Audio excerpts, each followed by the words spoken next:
আসসালামু আলাইকুম। আপনারা এই শীতের শুরুতেই দেখতে পাচ্ছেন ওই খেজুর গাছের রস খেতে আসছি আমরা অনেক কয়েকজন মিলে। তো এখানে রংপুর থেকে একটু দূরে চাচা অনেক যত্ন সহকারে রসগুলো বানায়। দেখতেছেন গাছে অনেক প্রোটেক্ট দিয়ে বানানো, এবং রসগুলো পাড়ার পর আবার সুন্দর করে ছাঁকনি যেগুলো বোতলে রাখা হয়, তারপরে খাওয়া দাওয়ার আয়োজন দেখতেই পাচ্ছেন। কত তাড়াতাড়ি গেটে আছে এখন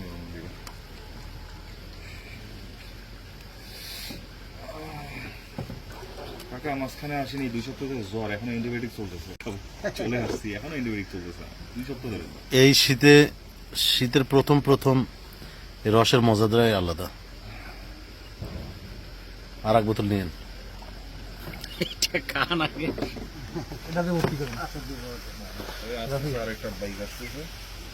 এখানে রাফি ভাইয়ের হাতে তুলে দিচ্ছে রসের গ্লাস। ধরেন।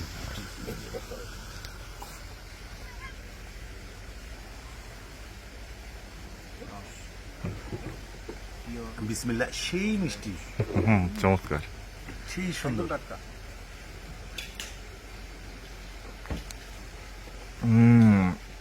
চমৎকার। এই রসটা তো আমার অর্ধেকই মধু হচ্ছে, মৌমাছিরা নিয়ে যাচ্ছে অর্ধেকই। মৌমাছি নিয়ে যাচ্ছে না? এই রসটা অর্ধেকই মধুতে যায়।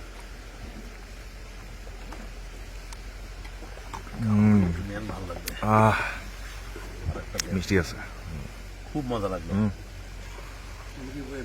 বেশি খেলে কম লাগবে। আরে লাগবে না, অ্যান্টিবায়োটিক তো চলতেছে কাকা, সমস্যা নেই। আমি ইনশাল্লাহ একদিন দিনের বেলা পুরো ভিডিওটা করব কিভাবে রস সংগ্রহ করে, এবং আমাদের খাওয়া দাওয়া পর্যন্ত যে আয়োজনটা হয় সে পর্যন্ত আপনাদের সবাইকে দেখাবো ইনশাল্লাহ।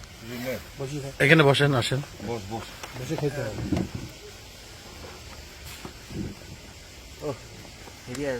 হ্যাঁ,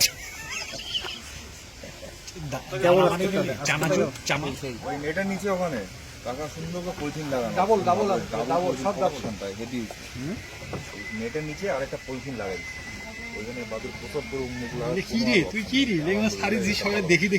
আপনি ইয়া দেন, 20 মিনিট টাইম রিভিউ দেন কেমন লাগতেছে। 20 মিনিটের মধ্যে দেখ কাহিনী কি করছে দেখ। হ্যাঁ আছি দেখলি তো আলাদা বের করিয়া এইটাই তো কোন তো ওইজন্যই মুটা দেখিয়ে তো ওই কাউন্সিল কি না আগতে করছিস নাকি তুই? না মানে 1 ঘন্টা পরে আমি কইছি। ও 1 ঘন্টা বসেই আছে। হ্যাঁ 1 ঘন্টা 1 পৃষ্ঠা অঙ্গুরা না কি শিরা দেও নাকি? না, আজকে এখন মাত্র এটা গাছের থেকে নামাইলো। সেই তো লিখতেছে কেবল নামাইলাম আমার সাথে দেখে নামাচ্ছে। কি ভাই, সেই ভিডিওটা ভালো করে না। আপনার কি স্বাদ লাগছে? ভালো, নায়ক জমস অস্থির।